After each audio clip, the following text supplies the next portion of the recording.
E aí, pecuária, bom? Estamos começando mais um podcast Negócio Animal e é o primeiro de 2025. A gente tem o intuito com esse podcast de passar informações, notícias, novidades e histórias de pessoas que nos visitam aqui para contar um pouquinho de tudo o que acontece, das suas vidas, da sua relação com a pecuária. Esse podcast é o primeiro e a gente está fazendo aqui no CIB, que é o Centro de Inovação de Blumenau. O CIB é um prédio que é mantido pelo governo de Santa Catarina, que incentiva empresas que estão começando, startups. E como a nossa empresa é uma startup, a gente tem a nossa sede aqui no CIB de Blumenau. E hoje eu tenho a visita da Bárbara Wagner. A visita da Bárbara é muito importante, a gente esteve junto, porque o trabalho dela é muito bacana. Ela é zootecnista da Fazenda Redenção, ela é pós-graduada em quideocultura das raças marchadoras, ela é de Campos Novos, é inspetora técnica do Manga Larga Marchador e Quarto de Milha. E ela é graduanda de Medicina Veterinária. Já tem a faculdade de zootecnia e agora Medicina Veterinária para ficar cada vez mais craque especialista.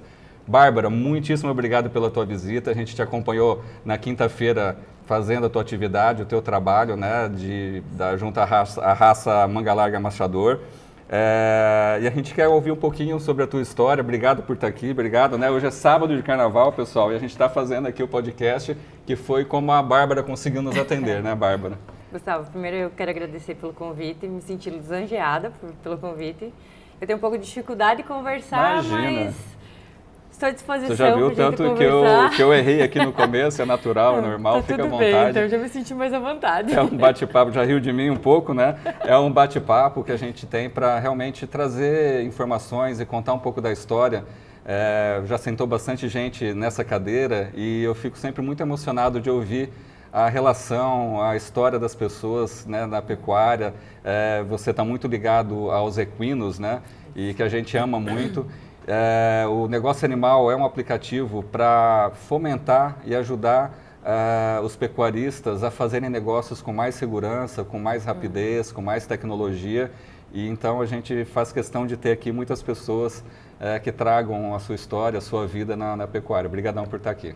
Legal, eu que agradeço. E como é que começou essa paixão? Você já nasceu também com o pé no curral? Já nasceu numa fazenda? Como é que foi? Totalmente. Assim, na verdade, meus pais sempre tiveram ligados à pecuária. A gente sempre mexeu com lavoura, com gado. E minha mãe conta que desde pequenininha ela fazia cavalinho com cabecinha de pano, de tão apaixonada que ela era. Então não tinha como nascer diferente, né? Já está no sangue mesmo, então. Desde pequenininha. Aí lidava com gado na fazenda. Podia ser pangaré, podia ser o que tivesse, mas fosse cavalo, tava grudado. Assim, e era para lida, não era ainda uma coisa de raça, de... Não. A gente até chegou a mexer com crioulo numa época, porque na minha região era o que mais tinha mesmo, sabe? Campos Novos, então, só para a gente saber, é oeste... É meio oeste, meio oeste de Santa Catarina. Isso. Na verdade, assim, meu pai é de Campos Novos, mas a propriedade fica em Zorteia, Santa Catarina. Essa cidade. Zorteia. E como a gente sempre mexeu com gado, sempre teve animais de lida, tudo, aí eu tive minha primeira égua, que era uma crioula, e, tá até hoje lá na fazenda, vai viva. Morrer lá, tá velhinha, já tá com 24 anos, e sempre fui apaixonada com ela. E quando eu me formei, que eu formei em zootecnia, eu fiz em Florianópolis, né? Aí eu voltei para casa, para fazenda, que eu falei que eu nunca ia voltar para casa, mas quando eu pensei assim, como é que eu vou deixar de tocar, né? Bom, e Florianópolis, assim, a gente conhece, né? É uma cidade maravilhosa então, e é difícil voltar. Faltava o cheirinho do cavalo, né, Gustavo? Então, voltei para casa, óbvio, né? Aí quando eu voltei para casa, ainda tinha 2 éguas marchador lá na fazenda. E todo mundo brigava, né, por elas. Sim. E mesmo para lida? Lidava, laçava, tudo. Uma já estava abandonadinha, que já estava velhinha, né? Mas a outra era briga, assim, para o pessoal laçar, lidar, aí andar e sair para fazer uma cavalgadinha. Eu vou na neguinha, Ninguém queria o crioulo, né? Para montar no trote. Né? Ainda mais para fazer cavalgada, de jeito nenhum. Então, aí quando eu formei, eu falei assim, vou emprenhar a neguinha, né? Vamos continuar. Aí eu comecei a pesquisar mais sobre o mundo do marchador. E quando eu entrei, foi um mergulho mesmo. Foi um mergulho. Cada vez fui procurando mais, fui procurando conhecer sobre a raça, quem que criava na região. E na tua região já tinha criadores? Tinha Como poucos criadores. Aqui na região aqui de vocês tem mais criadores, tinha na região litoral. E aí o que aconteceu? Eu estava tendo uma exposição em Lages. Aí eu falei, quer saber? Vou para lá para ver.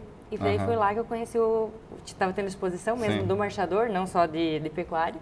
Aí lá que eu conheci o marchador, aí trouxe a égua para cobrir aqui em Timbó. E nessa época você já tinha feito a pós ou não? Ainda não. Ah, foi depois disso. Isso foi, eu acho que 2015, 2014, 2015, que daí eu comecei, tinha uma exposição aqui, eu ia lá para conhecer.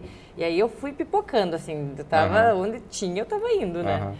E é muito legal porque muda a gente, né? Totalmente, a minha cabeça, assim, foi foco mesmo, sabe?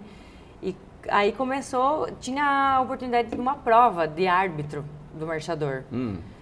Quem era a Bárbara na fila do pão naquela época, assim, de saber, eu não sabia nada de marchador, assim, sabia o que eu via, o que eu montava, o que eu gostava, sabe? Aí eu comecei a estudar muito. Aí fui para Minas fazer a prova, ninguém sabia quem eu era. Mas que interessante, né, você despertar o interesse na questão de árbitro, né, de se envolver tanto realmente. Foi porque eu sempre gostei de exposição, Gustavo, mas eu não sei... Do evento em si, Isso, e do julgamento dos animais. Até acho que a zootecnia me puxou muito para isso, né? Tem a ver, verdade. Essa parte da inspeção zootécnica do animal e...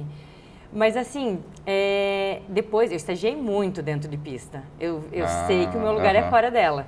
Eu gosto dessa parte do curral mesmo, do contato com o criador, de ver os bichinhos ali no pé da égua, sabe? De avaliar a evolução do animal.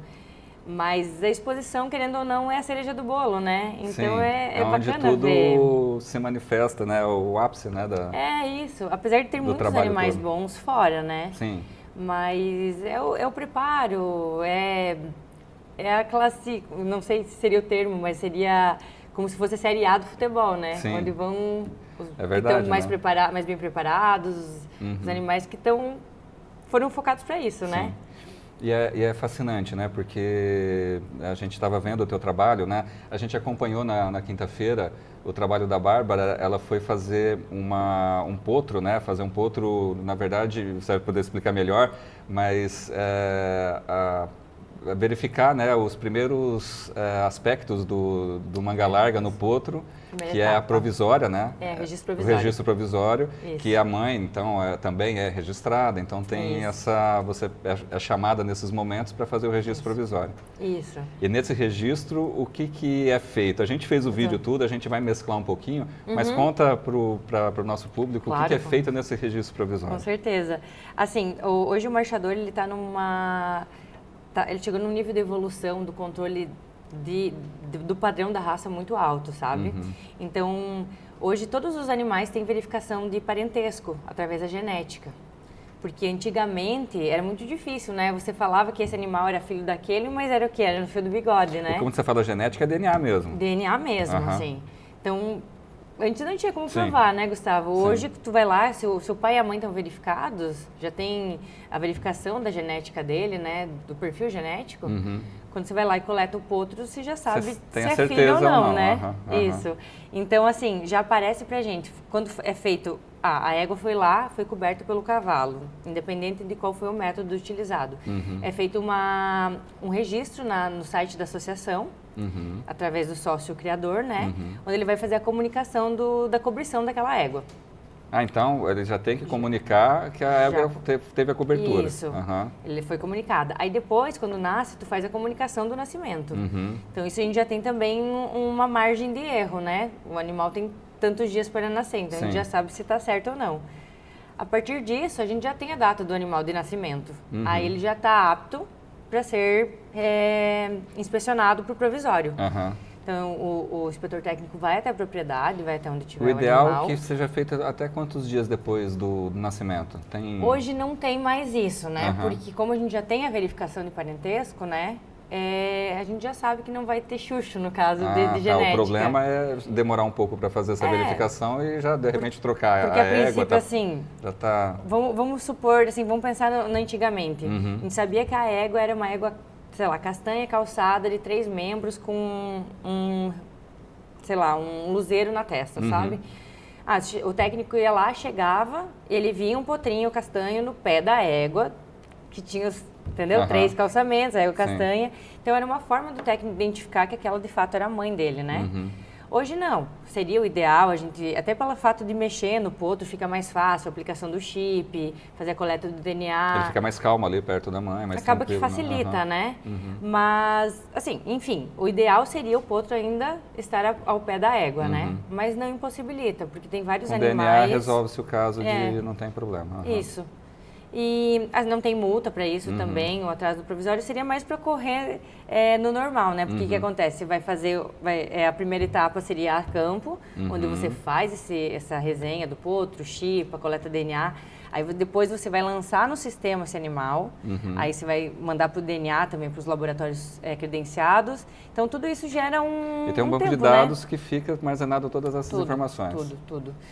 A BCCMM tem um banco de dados muito rico do marchador, porque, imagina, é mais de 14 mil sócios. A gente consulta também quando os criadores vão cadastrar animais na plataforma, Negócio Animal para vender. A gente também, quando é registrado, procura e tem lá as informações. Então é muito rico, né? É muito rico. É muito rico o banco de dados do E é muito legal, assim, vocês já estão vendo, né? Quem é do mundo do equino, né, do manga larga marchador, que tem animal registrado, já sabe disso que a gente está falando. Mas quem não é, vocês estão vendo que dá, né? Quem é do bovino, que não sabe muito bem, o trabalho que dá, você está sempre seguindo todas as instruções, todas as boas práticas, né? Fazendo correto, né? Dá um trabalhão danado. Então, com certeza. É bem por aí. E quem não é do mundo do cavalo, fala, mas como é que um cavalo pode valer tanto, né?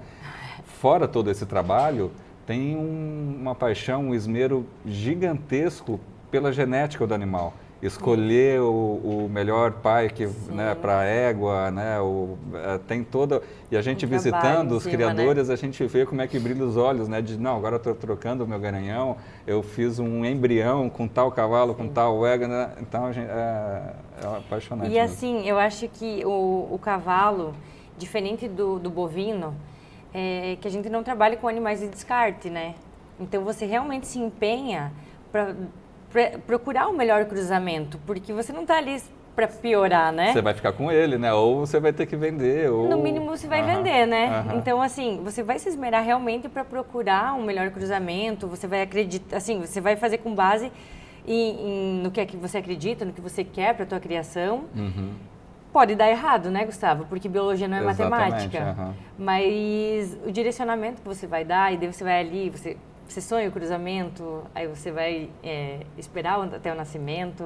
Então é muito legal que a cada ciclo vai se renovando a esperança, né? Sim. Que você vai estar sempre buscando o melhor para o teu trabalho é interessante, né? Porque os criadores têm os seus animais e acabam conhecendo os outros quando tem algum evento, né? Isso. Mas você não, né? Você se antecipa tudo, porque você está visitando constantemente os criadores, está vendo o que está acontecendo dentro das propriedades, né? Isso. E aí isso deve ser muito legal, né? É muito bacana. E assim, é muito bacana. Por exemplo, hoje eu fui registrar uma égua que foi a primeira potra que eu resenhei no Aras. Então é da letra A. Acompanhamos esses 3 anos a égua, né? Hoje é égua. Então é muito legal a gente ver, assim, pensar, o que vai dar a ela? Será que ela vai dar boa, vai virar na sela? Aí você chegar na propriedade e comprovar que aquele animal virou, de fato, sabe? É muito legal isso. Deve ter sido emocionante. Foi o primeiro animal que você fez o provisório. Nesse Aras, Não foi o primeiro que eu fiz provisório, foi nesse Aras. Entendi. E assim, foi muito legal, porque a gente vinha conversando, eu faço anualmente, né? É um pequeno criador. E eu acho que esses são muito legais de acompanhar os pequenos criadores, assim, porque... Hoje a gente tem pequenos, médios, grandes criadores na raça, assim, eu falo de questão de investimento. Sim. Que tem desde aquele cara que vai comprar, que vai pagar R$500 doído numa cobertura, e o que vai pagar 30 mil e não vai fazer diferença, entende? Mas todo mundo tem o mesmo objetivo, sabe? Que é ter um animal bom. Independente se for para cavalgada, ou se for para filha andar, ou se for para tentar ser campeão nacional, sabe? Eu posso estar assim, mas às vezes eu tenho a percepção de que tem uma dificuldade extra nessa questão com o cavalo, porque parece que está sempre no limite. Porque assim, se você coloca para um treinador ou para um domador, ele pode estragar aquele animal que você veio trabalhando na genética, isso que você está falando, né? Com certeza. Você escolheu uma boa monta, uma boa genética, aí nasceu o potro, que já é um risco.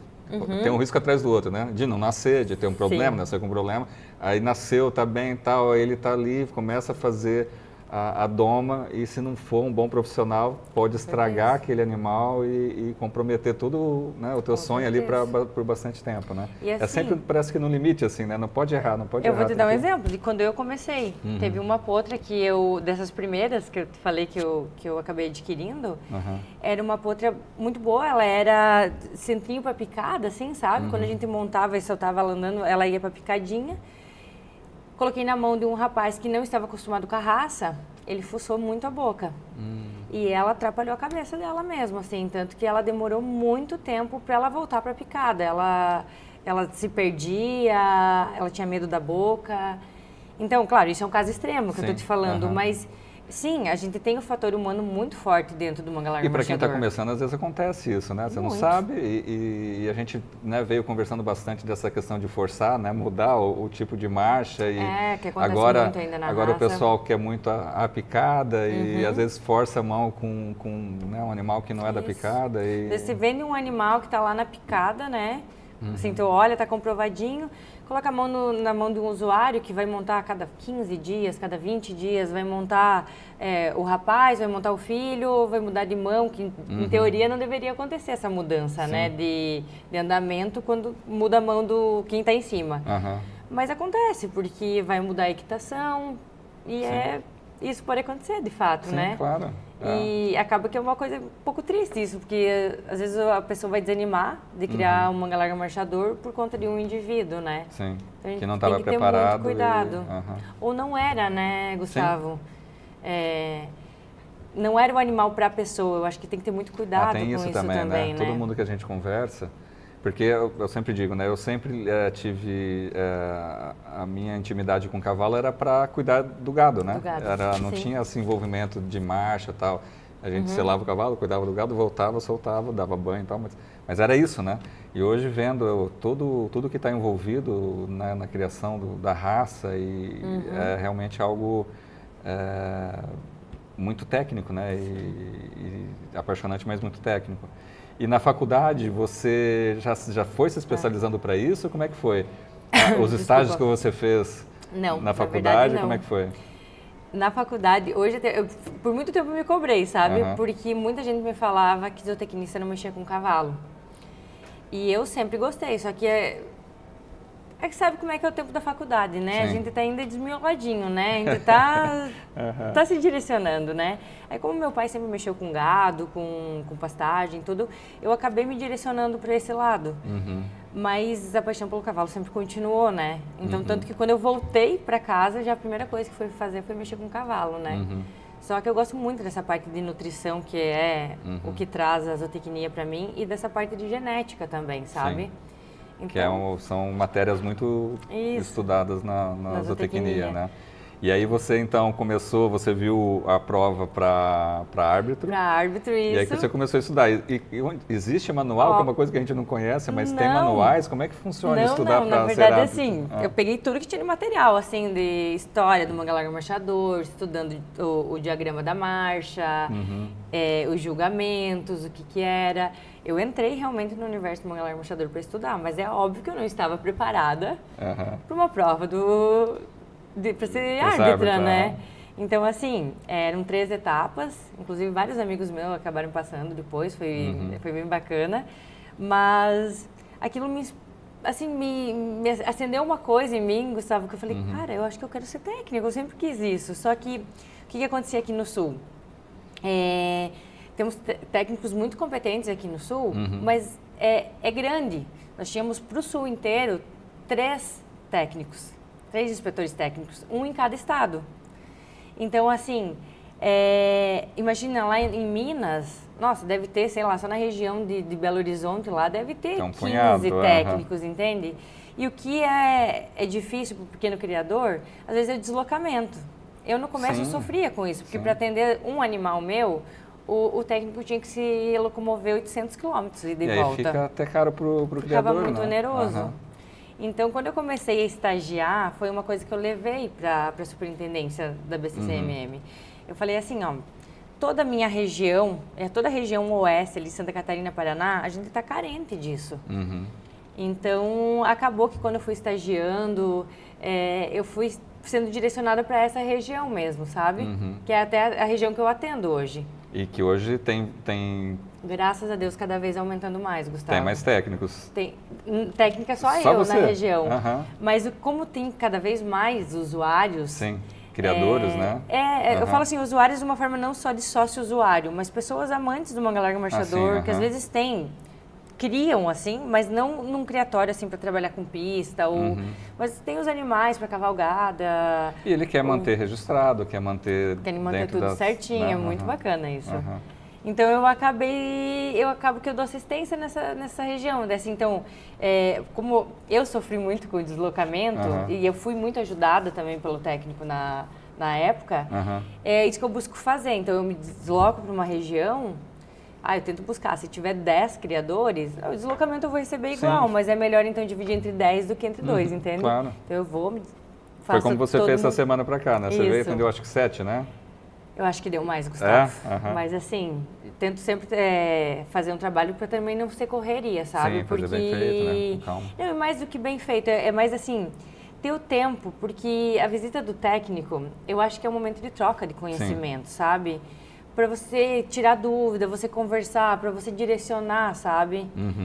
Ajudar a direcionar o criatório. Sim. Porque, poxa, é a visita de um técnico, entende? Pois é, diferente da pessoa chegar, desse profissional chegar ali, avaliar o animal e ir embora, né? Como Isso, você não é tem essa crachá, formação, né? Exatamente, você tem essa formação, ele pode realmente tirar, realmente é muito legal tirar essas dúvidas, é uma consultoria, né?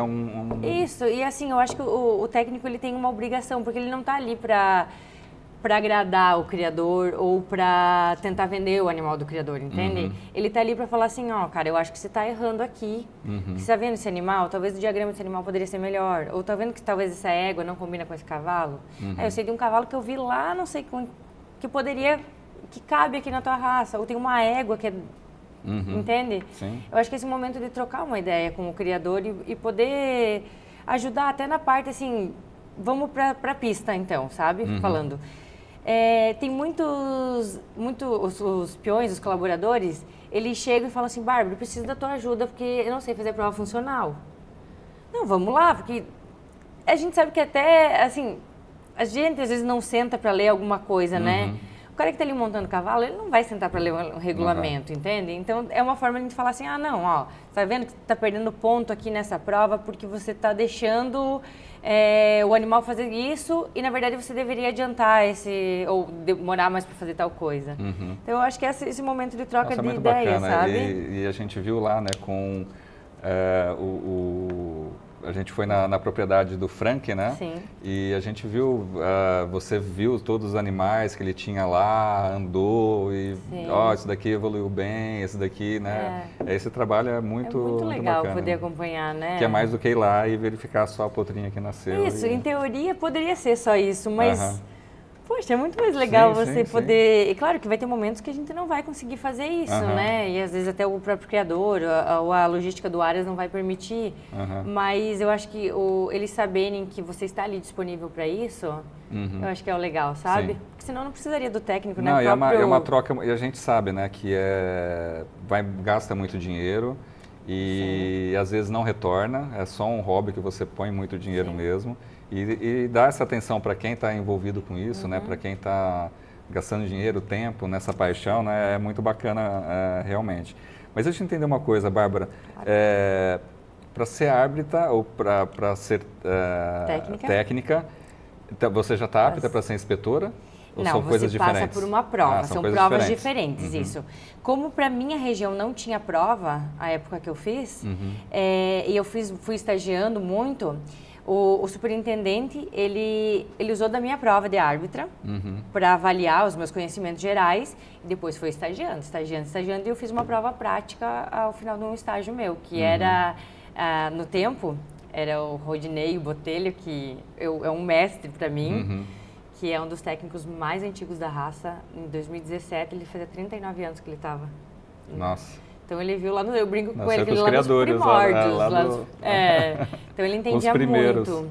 Aí eu acompanhei ele muito, estagiei várias vezes na Nacional, que acontece lá em Minas, né? Aí eu fui acompanhando fui estagiando em várias pistas e depois eu fiquei um tempão, acho que eu fiquei quase um mês acompanhando ele lá no norte de Minas, rodando por tudo lá. E da minha prova prática depois foi num livro aberto. E daí a minha prova foi nisso, assim, sabe? O Rudinei e o superintendente, que é o Henrique, e tinha mais um técnico junto e... Que bacana. E foi feito teoricamente, eu acho que é mais difícil, né? Porque se não tem... Foi difícil, com certeza. Imagina, porque era assim, eu não me lembro quantos animais eram, mas eu tinha que apontar o porquê o animal podia ou porquê o animal não podia. Então, assim, foi de afinar o olho mesmo, sabe? Sim. Que bacana. Foi bem legal. Tremia que nem vara verde, mas deu certo. Isso faz quanto tempo que você já... Isso foi em 2017. 2017. Aí quando eu entrei, nessa época já foi quando eu formei na pós, né? E foi acho que 2016 que eu comecei a pós. Porque eu falei, quando eu entrei de cabeça não foi um... Aí foi com tudo. Foi um mergulho mesmo. Aí cada vez era uma vez por mês lá em Belo Horizonte. A gente tinha os módulos da pós com todo mundo do cavalo, né? Então mais do que as aulas... estar com as pessoas que entendiam muito foi uma escola, sabe? Meu Deus, Foi uma escola muito tá lá no grande. berço das informações, do conhecimento, né? E assim, o mais legal é porque tinham pessoas ali que nasceram no Manga Larga Marchador, sabe? Então, conheciam e de ouvir histórias, assim, porque tem muitos animais que eu não vi, né? Então é só de conhecer, de ouvir as histórias, é muito bacana. Contada por quem esteve perto, quem conheceu o animal e... Nossa, é muito bacana mesmo. Foi muito legal. Muito bacana. E daí depois disso que eu passei comecei primeiro como fazendo só registro de potropé. Daí fiquei trabalhando só com potropé e fazendo entrada de pista, né? Que é a vistoria que a gente faz para os animais estarem aptos para competição. Nas competições, E daí depois de um tempo que eu passei para definitivo. Que bacana. Foi, primeiro peguei experiência, depois que... E hoje está com tudo ali no meio oeste. Bom, e está pro lado de cá também, não tem barreira, né? Assim, não tem restrição. Não, a gente tem a liberdade de rodar o país, mas em teoria se tem as regiões, a gente trabalha nas regiões, né? Assim, claro que você pode ter afinidade, que inclusive acontece com alguns inspetores. Você é do, sei lá, da Bahia, você é muito amigo no cara de São Paulo, ele pode te chamar, ele pode pagar teu deslocamento, tudo. Mas em teoria, como já é em regiões, é justamente para isso, para facilitar e diminuir os custos, né? Sim, bacana. Me fala um pouquinho da Anatem. A Anatem. Isso tudo já desde o começo, filiada à Anatem, não? Não, a Anatem é de pouco tempo. Eu não sei especificar quantos anos foram, mas eu acho que já deve ter uns 4 anos, 4, 5 anos, que foi ideado. Essa é uma associação, né, dos inspetores técnicos e hoje a gente é presidido e muito bem gerenciado pelo técnico lá do Rio de Janeiro, o Moacir. E tem um monte de gente na diretoria também, que eu acho que o vice é o Felipe de Bossan. Eles fazem muito pela gente, assim, porque hoje o técnico é um serviço autônomo, né? Então tem muitos técnicos que estão na raça aí que faz 30 anos e fizeram só isso da vida. Tem muitos que não têm, por exemplo... a propriedade ou uma outra atividade que isso, um plano tenha... de aposentadoria, por exemplo, sabe? Então já aconteceu de técnicos machucarem e ficarem sem serviço nesse período, né? De recuperação. Para se recuperar. E a Anatem a gente conseguiu se organizar de uma forma que a gente consegue dar esse suporte, sabe? Bacana. E querendo ou não é uma força, porque assim, acaba que o pessoal busca muito fazer, às vezes, previdência, os uniformes para a gente poder trabalhar uniformizadinho, sabe? É bem bacana a ideia e a forma de gestão da Anatem. Isso realmente é diferenciado, né? Você estava me dizendo que não existe uma relação de ligação, né? Com a associação, né? Com as associações, no caso, que você também lida com o quarto de milha, né? Que não existe. Você tem uma relação de trabalho e prestação de serviço com os criadores. Isso mesmo. E por você ter essa certificação, por ter passado nessas provas, é atestada, quer dizer, é aceita pelas associações, mas não tem um vínculo com a associação. Tem um termo de responsabilidade, né? Porque a gente... É como se a gente prestasse serviço para o mapa, né? Porque a gente tem, as raças, elas têm um padrão racial. Quer dizer, é além até da associação.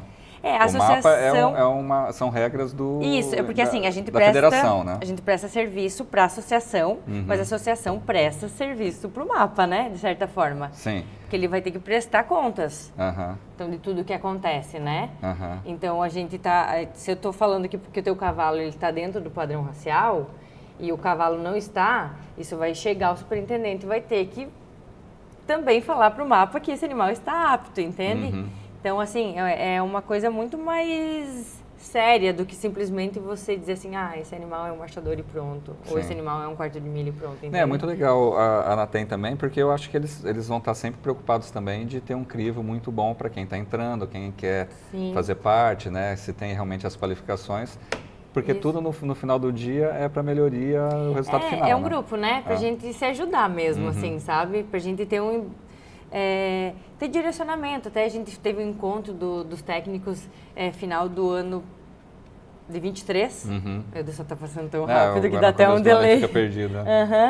E foi muito bacana, porque a gente conversou sobre isso, foi pela BCCMM, né? Foi uma revisão técnica, assim, pra gente conversar coisas, para alinhar ideias para todo mundo falar a mesma língua, porque tem que falar a mesma língua do Rio Grande do Sul ou Rio Grande do Norte, né? Sim, porque a avaliação tem que ser a mesma, né? Tem que ser a mesma, exatamente. Então, assim, foi muito bacana pra gente alinhar essas ideias e também para dar um direcionamento pros inspetores técnicos, do tipo de pensar talvez em reservas, porque uma hora a gente trabalha com a nossa saúde, né?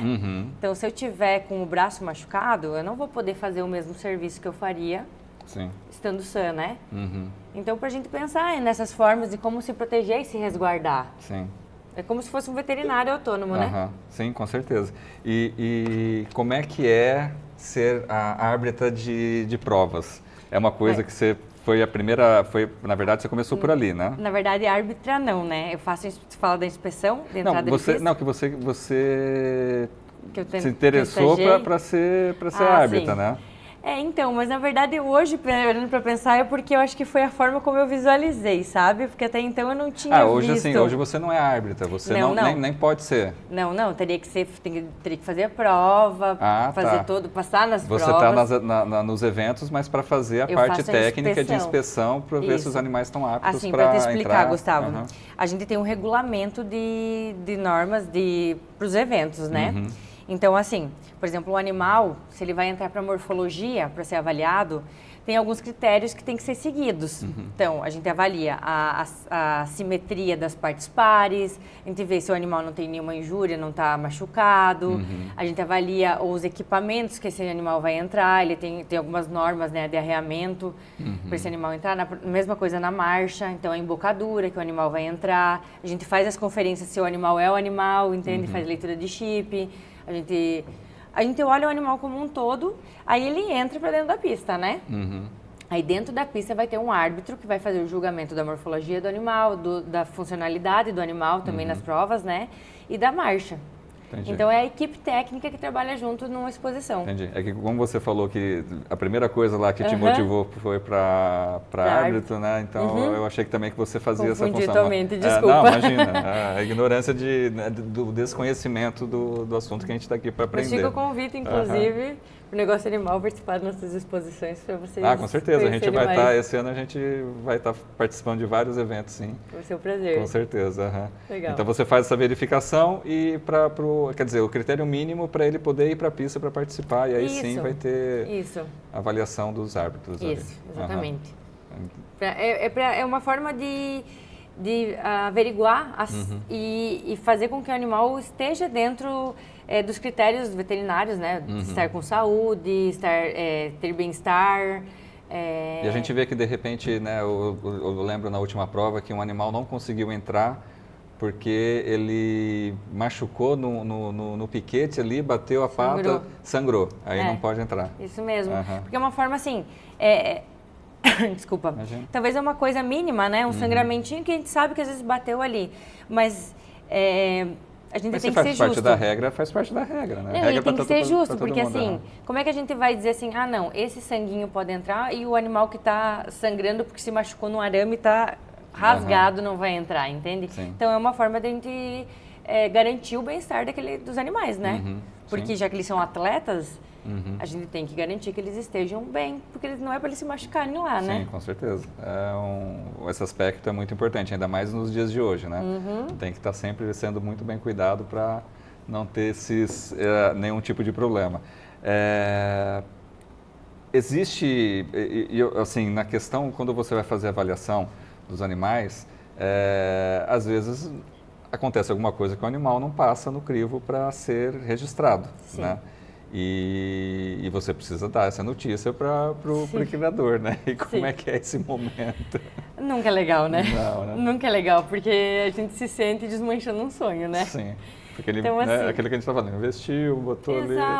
Exato. E assim, tem características que a gente sabe que às vezes vão voltar, sabe? Então, por exemplo, acontece às vezes do potro, até pela forma como ele fica dentro do útero, às vezes ele tem um desencontro da arcada dentária. Mas a gente sabe que daqui a pouco o animal vai começar a comer, vai fazer coisas, vai retornar ao normal. Então, o que a gente orienta? Na próxima avaliação a gente vê como é que está esse potro. Por enquanto, deixa ele esquecidinho ali, entende? Ou às vezes até no definitivo. Às vezes o animal não está bem confirmado, não está com andamento legal ainda. Então, assim, a gente reavalia daqui a um tempo, sabe? Às vezes muda treinador, ou às vezes muda a forma de treinar. Vai delicadamente ali passando, mas até não... E tem coisas que não tem o que fazer mesmo, né, Gustavo? Que infelizmente a gente precisa falar, porque, como eu te falei, a gente não está ali para dizer assim, eu não quero registrar. Não. A gente tem um regulamento que está ali para ser cumprido, né? Então, o animal, ele não está apto porque ele não tem andamento. O animal é de trote, o animal é de andadura. Não, a gente trabalha com uma largamorchador, entende? Sim. Então, tem todas essas minúcias que a gente tem que avaliar e ser justo, né? Sim, claro. Tem que ser justo com todo mundo e tem que ser imparcial, né? Tem que ser imparcial, exatamente. É um trabalho realmente muito bacana quando ele é feito imparcial. E você esteve em Minas fazendo todo esse acompanhamento com os profissionais e deve ter escutado muito da história do marchador. Como é que começou o marchador aqui? Você sabe dizer pra gente? No Brasil? No Brasil. Como é que começou a história do marchador? É uma raça brasileira, o marchador? É uma raça brasileira. Porque agora até algumas pessoas que a gente conversou que está sendo exportada, né? Tá indo para outros países, né? Muito. Tem bastante nos Estados Unidos, já na Europa também tem alguns animais.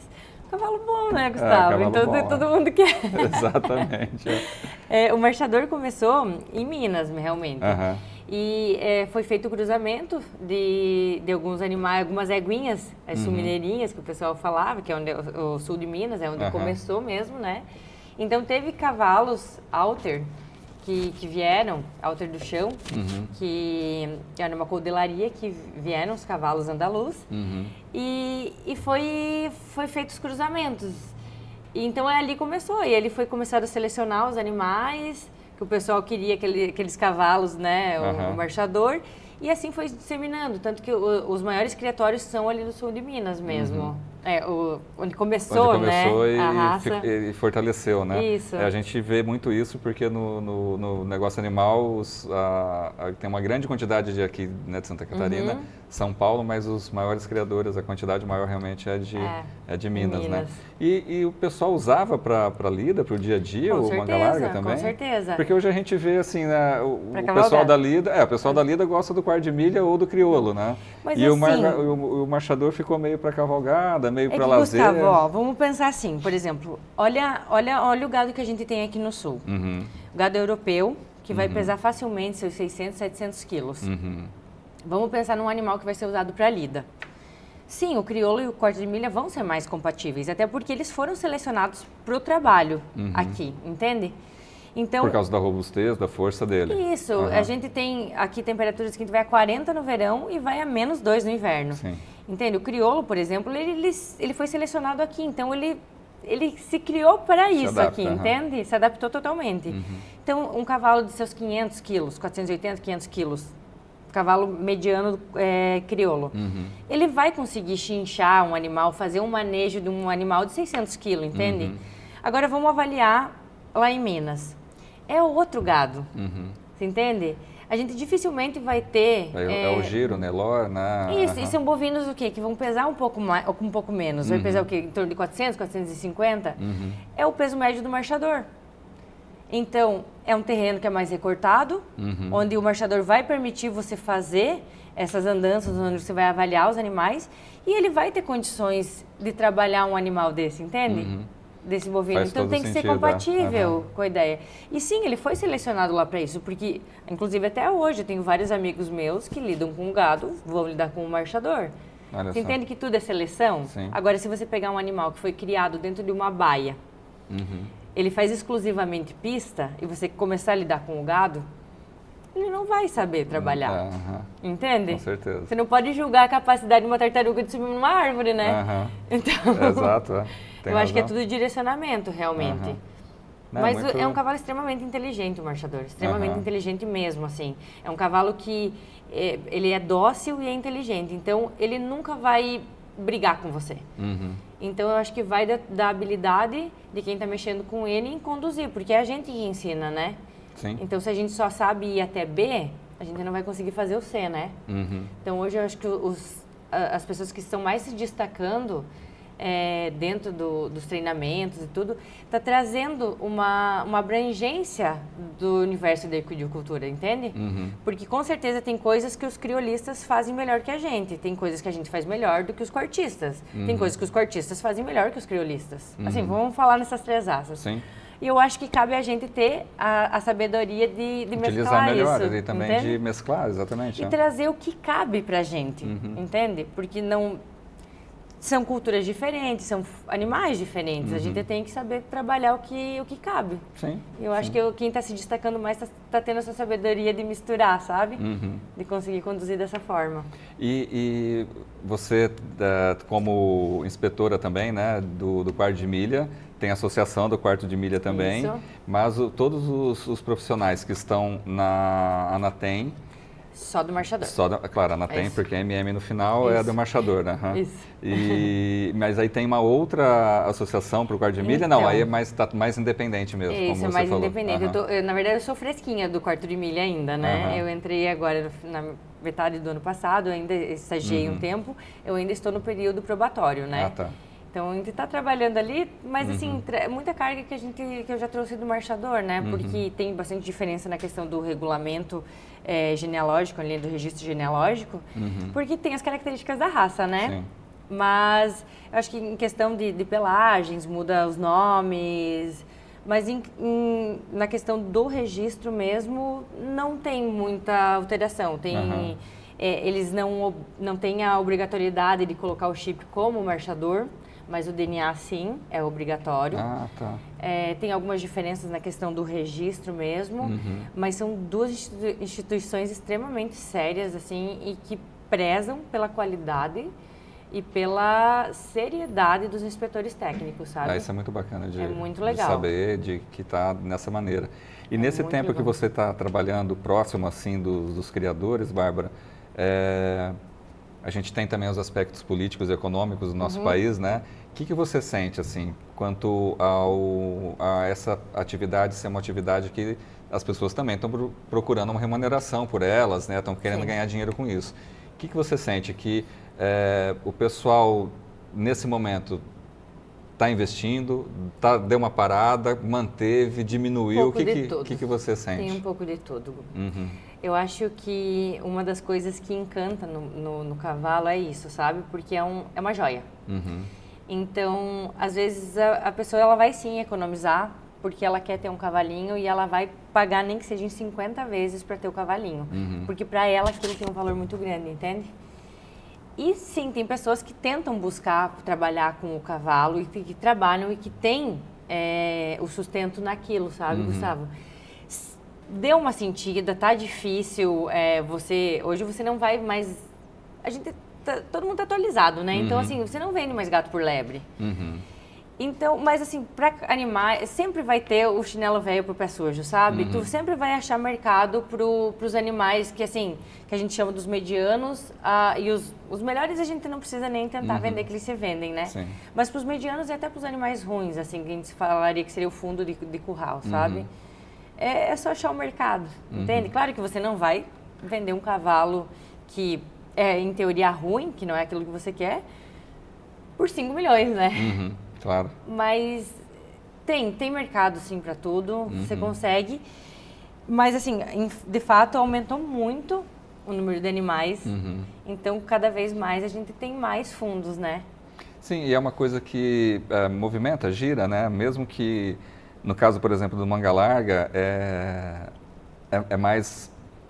É a paixão, é pouco para lida, né? É mais a paixão, E não que as outras raças não sejam assim, porque a gente sabe que no quarto de milha, no crioula, o pessoal também se cria para eventos, é genética, melhoria genética, mas a gente sabe que o foco, né? A ideia mesmo do Manga Larga é mais para... São ideias diferentes, né?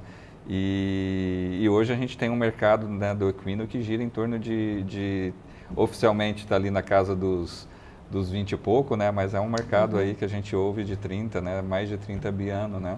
Então, é muita coisa. É muita coisa. Foi olhando as necessidades do dia a dia, né? A gente como, né, do meio, como era um mercado um mercado muito informal, a gente foi por aí que a gente optou de falar, não, vamos trazer, né, essa tecnologia para ajudar nessas transações, né?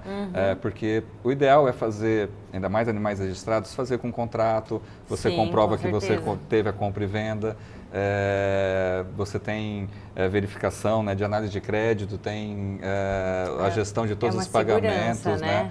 E é um ambiente, né, que gera essa segurança, porque o comprador que deu algum problema, a gente congela e não deixa que, né, passe esse problema com outros vendedores. Então, acaba criando esse ambiente. Por isso que eu pergunto do mercado, como é que você sente como profissional, os criadores. Achei sensacional a ideia de vocês, porque eu acho que, assim, é muito legal ter alguém que possa fazer esse intercâmbio, sabe? Para ter a segurança, porque... acontece muito, Gustavo, de ter compradores que às vezes até somem com o animal, sabe? Justamente porque não tem... como é que eu aqui de Santa Catarina vou saber que aquele cara lá do Pará, ele... É um bom comprador, né? Isso, ou mais do que isso, um bom pagador. Porque comprar é fácil, né? Exatamente. Então, é uma forma muito bacana de fazer essa ligação e de mostrar, como eu falei, todo pé sujo tem seu chinelo velho. Então, às vezes o cara assim, fala, cavalo de marcha batida, a tordilha é ruim de vender. Não sabe, às vezes você está lá procurando exatamente um cavalo de marcha batida tordilha, entende? Então você ter essa oferta para o cara ir lá e procurar e saber que ali ele tem uma segurança de comprar um animal bom, é muito bacana. Sim. É muito bacana. Esse foi o nosso intuito e a gente está sempre ligado no mercado, né? Como é que o mercado está, se está aquecido. E a gente está muito forte na parte do equino, mas a gente também atua na parte dos bovinos, né? Em lote e tudo. E outro dia até estava lembrando agora, Tom, me ajuda a lembrar como é que aquela mulher queria o cavalo Manga Larga com características de quarto de milha, né? Lembra? Nossa, queria... Falando com o pessoal aqui de trás agora. Mas ela queria uma coisa que não existia assim no Manga Larga, né? Queria Ela lá com par de milha... Não, queria um animal para cavalgada... 3 tambores, mas era umas coisas assim, né? Queria um animal para cavalgada que fosse bom nos 3 tambores. Ela queria criar um cavalo, assim. Ela queria uma raça nova. E a gente vê muita coisa assim. E a gente está com a ferramenta há 1 ano, né? E agora a gente está com mais de 5 mil pessoas cadastradas, criadores, com quase 700 animais à venda, mas a gente escuta muita história, né? Porque a gente acaba conversando com todo mundo. Sim. Porque a gente ajuda nas negociações, né? Então, isso é muito bacana. E, Bárbara, você então tem a tua atuação.